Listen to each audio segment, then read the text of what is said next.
Nicola Manunza, ultima amichevole prima dell'esordio ufficiale in Coppa Italia col Guspini, un bel allenamento, il Guspini è una bella squadra di promozione, vi allenate, vi siete allenati bene? Sì, sì, sì, quello che ci serviva, quello che serve in questo periodo, fare amichevoli dove si trovano delle difficoltà, dove si possono provare le poche cose che sono viste fino adesso e trovare anche un po' di condizione atletica che comunque lavorando da 20 giorni è comunque ancora precaria. Quindi un buon allenamento contro una squadra forte e quindi niente, ci stiamo preparando poi per quelli che saranno i primi impegni ufficiali, la Coppa Italia, che comunque sappiamo che sono anche quelle partite preparatorie a quello che sarà poi il campionato, perché anche in Coppa le condizioni non sono ancora ottimali. Gran caldo, si sa, siamo ad agosto, 3 settimane di allenamenti, come procede? Tu sei arrivata alla Ferrini, tecnico nuovo, squadra nuova, anche se poi hai sembrato una squadra di giocatori che già conosce e che si conoscono già tra di loro. Sì, no, ma l'impatto, a parte che conoscevo già l'ambito della Ferrini, ma l'impatto col gruppo, con tutta quella società e tutto quello che è il mondo Ferrini è stato molto positivo, non avevo dubbi. Stiamo lavorando bene perché c'è molta armonia nel gruppo, abbiamo creato un bel gruppo di bravi giocatori, di bravissimi ragazzi che hanno voglia e quindi si può lavorare bene ed è quello che stiamo cercando di fare, tra l'altro portando dentro anche di portare su qualche giovane che possa essere magari nei prossimi anni il fuoriquota di riferimento per la prima squadra. Abbiamo visto qualche giovane 2008, anche del 2009, quindi procedete con i giovani. Che obiettivo avrà la Ferrini quest'anno? Ma io il primo obiettivo normalmente si parte sempre da quella che è l'annata precedente, quindi l'anno scorso è arrivata tredicesima, mi sa, sì, tredicesima se non sbaglio, quindi diciamo che Almeno il soffrire. playout vorrei evitarlo. No, no, esattamente, si parte da quello, ma si parte anche col fatto di fare un campionato magari più tranquillo, con meno vicissitudini che siano poi sia all'interno del campo che extracampo. E la squadra comunque è una squadra che può tranquillamente lottare per quell'obiettivo e anzi se dovesse magari riuscire a trovare un'amalgama in meno tempo possibile può togliersi anche soddisfazioni, fermo restando che poi le stagioni sono comunque contraddistinte da infortuni, squalifiche, mille cose che poi vanno al di là di quello che è il ponderabile. Un campionato difficile da decifrare perché ci sono tante neopromosse tra ripescaggi e squadre nuove come il Santa Teresa, però c'è un mercato che dà delle indicazioni, anche se poi si dovranno vedere le prime gare per pesare un po' tutte le squadre, però di fatto il Vossese probabilmente è tempio su tutte e poi dietro grande equilibrio.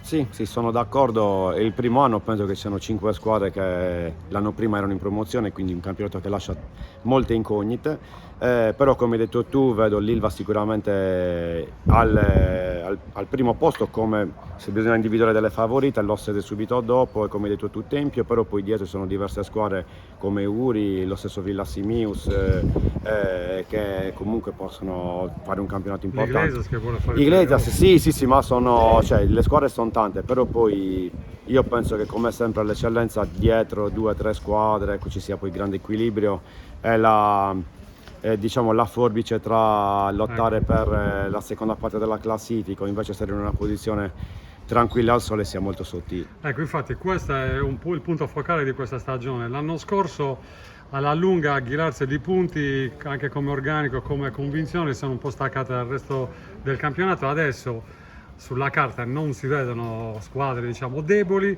però poi di fatto 2 retrocederanno, 2 faranno i playout e Sì, quindi sì, ma come tutti gli anni io ricordo che da quando ho iniziato il primo anno che ho allenato il Monastir, per dirti, retrocessero San Teodoro, se non sbaglio, era una squadra che veniva dalla D e con grandi ambizioni.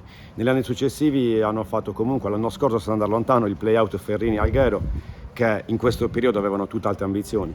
E quindi il campionato è difficile e come ho detto prima, su molte cose non sono ponderabili ed è anche il bello del calcio perché poi altrimenti si deciderebbe la classifica oggi a bocce ferme, invece fortunatamente si decide tra 9 minuti dopo aver giocato e poi là ci saranno meriti, demeriti, ma anche come ho detto prima molte cose su cui società e allenatori non possono fare molto perché poi le partite si decidono molte volte su episodi e cose che non sono prevedibili.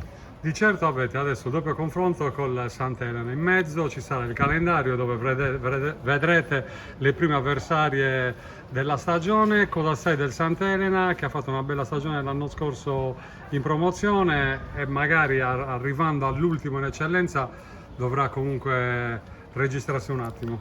Sì, però è un gruppo che comunque ha confermato gran parte dell'organico che aveva negli ultimi anni. Ha preso Tonio Madau che comunque all'eccellenza l'ha già fatta, è un allenatore comunque esperto perché allena da diversi anni, anche con un'idea di gioco, quindi sicuramente saranno partite difficili, però è quello che sinceramente serve perché poi altrimenti ci si abitua agli amichevoli dove si hanno delle difficoltà, ok, ma poi il risultato conta quello che conta, si prende il rischio in più e quindi meglio che vengano queste partite. Sarà anche una bella partita secondo me perché comunque saremo due squadre che giocano a calcio, saranno due partite spero al netto di quella che è la condizione fisica e del caldo che potrà fare comunque certo. divertenti.